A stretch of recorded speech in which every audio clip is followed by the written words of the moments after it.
علی بھی اگلا سوال ہے، ہمارے معاشرے میں مروجہ حلالہ تو حرام ہے، اس کے برعکس اگر کوئی عورت دوسری شادی کر کے بلا وجہ خلا یا طلاق لے کر پھر سے پہلے خاوند کے پاس آنے کا ہیلا کرے تو پھر کیا حکم ہوگا؟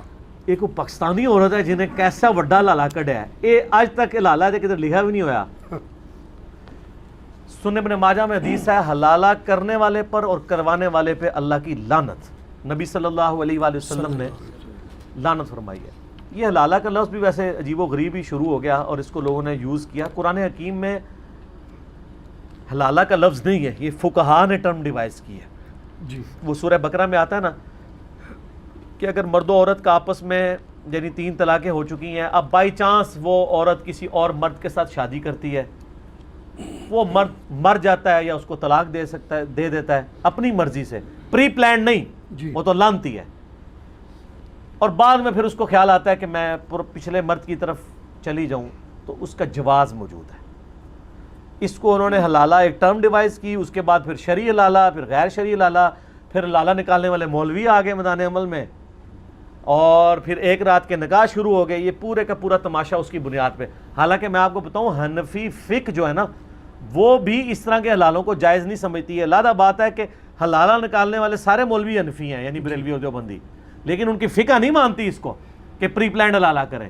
تو یہ نکالتے کیوں حلالے پھر؟ ایک رات کے نکاح ہمارے جیلوں میں کتنے مولوی ہیں جنہوں نے حلالے نکالے ہیں اور نکلوائے ہیں۔ باہر جانے کی ضرورت نہیں، آپ سب لوگوں کو پتہ ہے، ہر علاقے میں پوری سٹوریاں موجود ہیں۔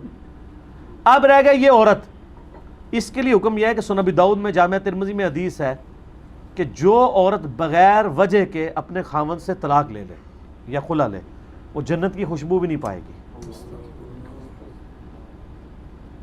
لیکن دنیا میں اسٹیبلش ہو جائے گا۔ اگر ایک عورت کہتی ہے میں نے تمہارے ساتھ نہیں رہنا، تو ٹھیک ہے، اس کا حق ہے، نہ رہے۔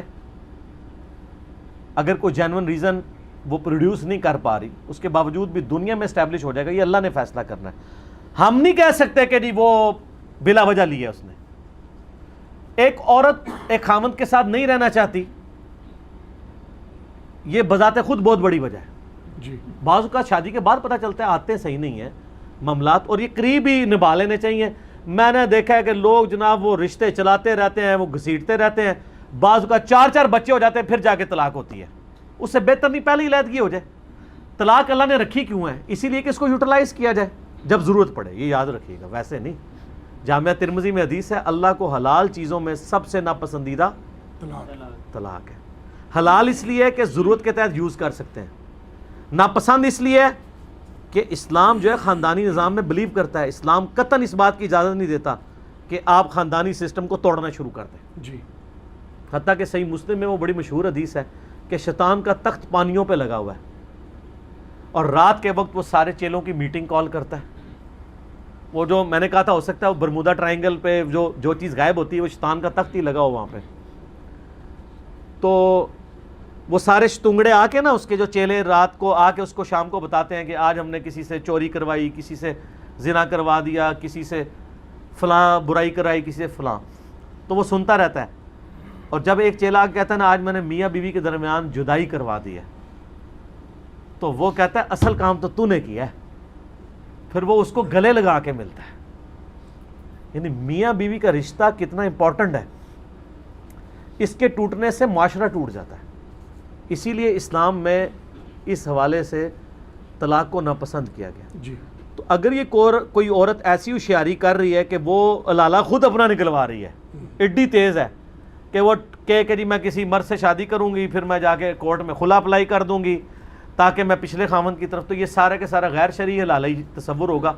وہ جب پچھلے کی طرف لوٹے گی بھی تو وہ بھی زنا ہی ہوگا، حرام ہی ہوگا۔ جی یہ سب کی سب چیزیں حرام ہیں، وَأَنْتُمْ تَعْلَمُونَ۔ لیکن دنیا میں یہ چیز اسٹیبلش ہو جائے گی، اس لیے کہ کسی کے دل کا حال تو میں نہیں پتا نا۔ بے شک کوئی دنیا میں قاضی یہ جج تو نہیں کر سکتا کہ اس نے پلان کر کے کیا یا واقعی ہوا ہے۔ صحیح دنیا میں اسٹیبلش کیا جائے گا۔ ان ساری چیزوں کے اوپر چیک جو ہے نا وہ خوف خدا ہے۔ اسی لیے قرآن حکیم میں آیا کہ اگر کسی بیوی کو چھوڑنا ہے نا تو اس کو ذلیل کرنے کی نیت سے، سورہ بقرہ میں آتا ہے، یہ نہ ہو کہ اسے بار بار رجوع کرتے رہو۔ چھوڑنا ہے تو چھوڑ دو، رکھنا ہے تو رکھو، کیونکہ دنیا میں آپ کوئی اس طریقے سے قانون نہیں بنا سکتے جو 100% پرفیکٹ ہو جب تک کہ خوف خدا اس میں شامل نہ ہو۔ جی اللہ کی شریعت کے قوانین بھی خوف خدا کے بغیر پرفیکٹ نہیں ہے. ورنہ ایک شخص کہتا ہے جی میں نے اپنی بیوی کو طلاق, اس نے دل میں سوچا میں نے اسے چھوڑنا ہے, ایک طلاق دے, 90 دن پورے ہونے سے ایک دن پہلے رجوع کر لے. اور رجوع اس لیے نہیں کیا کہ میں نے بسانی ہے, اس لیے کہ اسے پھر 2 ہفتے رکھ کے پھر ایک اور طلاق پھینکوں گا, پھر 90 دن اس کو ذلیل کروں گا, پھر 89 والے دن پھر میں رجوع کر لوں گا. تو اب اس کے اوپر چیک کو دنیا کے قانون تو نہیں ہے, وہ کہے گا میرا حق ہے, میری مرضی میں رجوع کروں. صحیح. تمہیں کس نے کہہ دیا میں ذلیل کرنا چاہتا ہوں, میں رکھنا چاہتا ہوں, اندر نیت ہے نہیں رکھنا چاہتا. اس کے اوپر چیک کیا ہے؟ خوف خدا. دنیا میں جتنے شریعت کے قوانین ہیں ان کے اوپر بھی چیک خوف خدا ہی ہے. وَأَنْتُمْ تَعْلَمُونَ, تم جانتے تو ہو. اسی لیے قرآن میں جو یہ بار بار آیا اِنَّهُ عَلِيمٌ بِذَاتِ الصُّدُورِ, اللہ سینوں کے چھپے ہوئے رازوں کو بھی جانتا ہے. یہ بات کیوں کہی جا رہی ہے کہ دنیا میں آپ دھوکہ دے لیں گے. صحیح مسلم میں حدیث ہے, اللہ تعالیٰ تمہاری شکلوں اور مال کو نہیں دیکھتا, دلوں اور اعمال کو دیکھتا ہے. آپ اپنی جو یہ بوتھی ہیں نا, سونی سونی نورانی چٹی چمڑیاں اے سی میں رہنے والی, وہ کہتے نا پیر صاحب دی بڑی چٹی چمڑی ہے. پیر صاحب نو ایک دہڑے ذرا جون جولائی دی گرمی جڑا نا اے ذرا پتھر کٹواؤ نا اے سڑک دے کنارے, ساری نورانیت باہر نہ آ جائے تو منو پھاڑ لینا. ساری نورانیت باہر آ جائے گی اگر یہ آ کے بجری کوٹیں. ان کا بلٹ اپ, یقین کریں ان کے ہاتھ اتنے نرم ہوتے ہیں جیسے چھوٹے بچوں کے. ان کو آپ سلام لیں نا تو وہ اتنے بالکل لگتا ہے کہ ٹوٹ کے آپ کے ہاتھ میں آ جائیں گے, روئی کی طرح نرم. اس کی وجہ یہ ہے کہ انہوں نے تو آپ کے پیسے پہ عیاشی کی ہوتی ہے. مجھے یاد آ گیا ایک مدنی لطیفہ عرض کر دیتا. میری وائف مجھے کل بتا رہی تھی, اگلے دن نا وہ کہہ رہی تھی کہ فیس بک پہ نا کسی نے ایک پوسٹ شیئر کی, اس میں 2 ہاتھ بنے ہوئے تھے.